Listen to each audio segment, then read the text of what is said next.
जो कभी बनी थी सुर्खियां, जरूरत है उनको टटोलने की। जिनमें छिपे थे कई राज, जरूरत है उनको खोलने की। जख्मों की डोर से घटनाओं के शोर तक, किसी को अपनों की तलाश, अब होगा राज का पर्दाफाश। जौनपुर में बुधवार को बरेली जेल से रिहा हुए बाहुबली पूर्व सांसद धनंजय सिंह गुरुवार को जौनपुर पहुंचे। धनंजय सिंह का इंतजार कर रहे उनके समर्थकों ने ढोल नगाड़े बजाकर पटाखे फोड़कर उनका जोरदार स्वागत किया। इस दौरान मीडिया से बात करते हुए धनंजय सिंह ने कहा उनकी तबीयत खराब थी और हाई कोर्ट का जजमेंट आने वाला था। उसके बाद भी आनन फानन में मुझे बरेली जेल भेज दिया गया। इसकी वजह बस यही थी कि यहाँ के विपक्षी लोग मेरी लोकप्रियता से डरे हुए हैं। सपा प्रत्याशी बाबू सिंह कुशवाहा पर तंज कसते उन्होंने कहा कि उनका जनता से कोई जुड़ाव कभी रहा ही नहीं है। विधान परिषद के सदस्य थे और मंत्री बना दिए गए थे। भाजपा के जो प्रत्याशी कृपाशंकर सिंह आए हैं वो मुंबई जैसे शहर में चुनाव लड़े हैं। उन्हें जौनपुर की राजनीति से अभी वो वाकिफ नहीं है। इन दोनों प्रत्याशियों का अपना कोई आधार नहीं है। वे लोग महज दल के नाम पर लड़ेंगे, जबकि बसपा का और मेरा खुद का 25 साल की राजनीति का आधार है।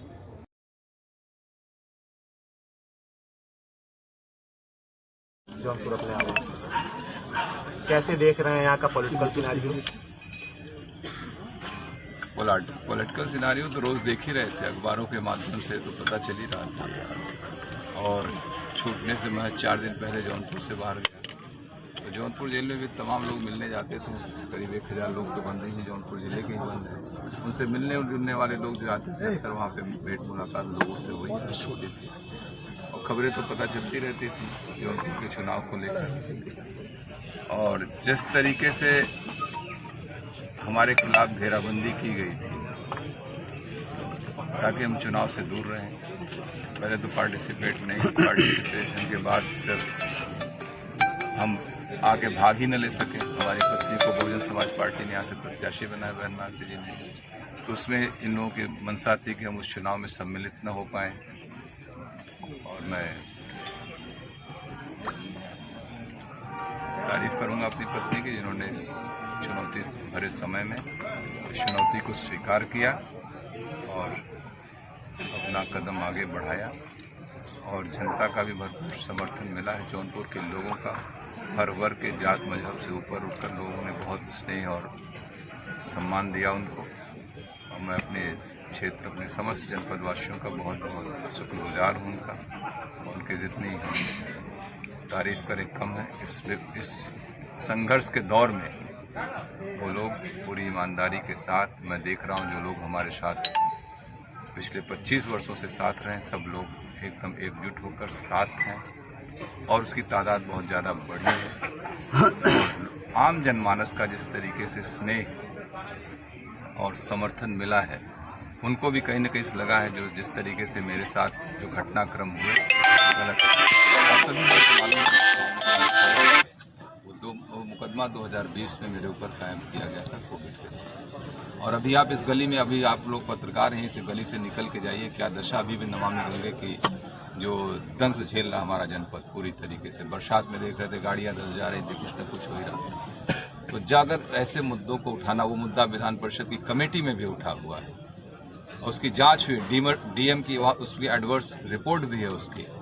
और उस वैसे मुद्दे को उठाना, क्या लोकतंत्र में विपक्ष की कोई भूमिका नहीं है? सत्ता पक्ष के लोग इतने ज़्यादा वो निरंकुश हो गए हैं कि लोकतंत्र विपक्ष की भूमिका खत्म कर देंगे। इसका जवाब जनता देगी इस बार। कैसे देख रहे हैं अब जो चुनावी समीकरण यहाँ पर है? कल आपका एक बयान आया सत्तारूढ़ दल को लेकर के, या बिना नाम लिए आपने कहा साजिशों का जो दौर, जिस तरह से आपके समर्थक बात करते हैं, तो वो क्या है? ऐसा क्या है धनंजय सिंह में कि सभी चाहते हैं कि वो सलाखों के पीछे रहे? ऐसे बयान भी आते हैं। अब उनको लगता है कि हमारे रहने से उन्हें खतरा है यहाँ पर, तो आए दिन मुकदमे लादे जाते हैं। आप देख ही रहे होंगे, उनको आज से नहीं, बहुत पहले भी 2002-03 में भी हमारे ऊपर तमाम मुकदमे लादे गए थे। जब मैं विधायक था, कम से कम मुझे लगता है कि 1-1.5 महीने के अंदर ही 10-12 मुकदमे कायम कर दिए गए थे उस समय की तत्कालीन सरकार से समर्थन वापसी लेने के। तो ये तो सिलसिला चलता रहता है राजनीति में। लेकिन हम लोग इससे क्या पैर पीछे कर लें? क्या लोकतंत्र में अपनी बात कहना भी गुनाह है?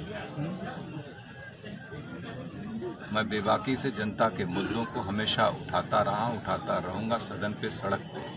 इसके लिए जो भी खामियाजा भुगतना पड़े मैं उसके लिए तैयार हूँ। श्रीकला जी पहली बार लोकसभा का चुनाव लड़ रहे हैं।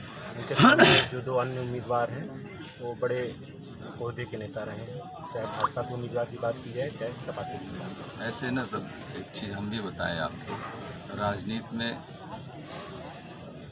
श्रीकला जी भी पिछले 3 वर्षों से जिला पंचायत अध्यक्ष के रूप में यहाँ काम कर रहे हैं और मुझे लग रहा अच्छा ही काम उनका चल रहा है क्षेत्र में। आप लोग जिला पंचायतों को पहले भी देखे होंगे, अब भी देख रहे हैं, आप उसका मूल्यांकन कर लीजिए। और रही बात जो लोग भी प्रत्याशी लड़ रहे हैं, एक व्यक्ति का तो समाजवादी पार्टी के प्रत्याशी का तो जनता से कोई जुड़ाव नहीं रहा, जनता के चुनाव से उसका कोई मतलब नहीं रहा। वो विधान परिषद के सदस्य रहे हैं, उसके बाद उन्होंने मंत्री बन गए और दूसरे जो आए हुए बम्बई की राजनीति से आए हैं। शहर की राजनीति 2-3 किलोमीटर की राजनीति होती है, अभी जौनपुर की बड़ी राजनीति है। 100 किलोमीटर एक छोर से दूसरे छोर, जंगई से चलेंगे तो सूरापुर तक 100 किलोमीटर की यात्रा तय करनी पड़ेगी, तब राजनीति को समझ में आएगा। और दोनों की राजनीति में सामंजस्य बना पाना बहुत कठिन काम है, वो सामने दिखेगा। सब लोग अपने अपने, जहाँ तक आप कैंडिडेट की बात कर रहे हैं, मैं कैंडिडेट की बात कर रहा हूँ, जो भी लोग लड़ेंगे चुनाव सामने, ये दल के नाम पे जितना लड़ पाएंगे, अपना कोई आधार नहीं। हाथी क्या रखता है? हाथी का अपना आधार है, बहुजन समाज पार्टी का एक अपना आधार है और इस जिले की राजनीति 25 साल से एक हमारा भी आधार है। हमको हाथी से ज़्यादा फायदा होगा, लेकिन हमारे समर्थकों से भी हाथी को फायदा होगा। ठीक।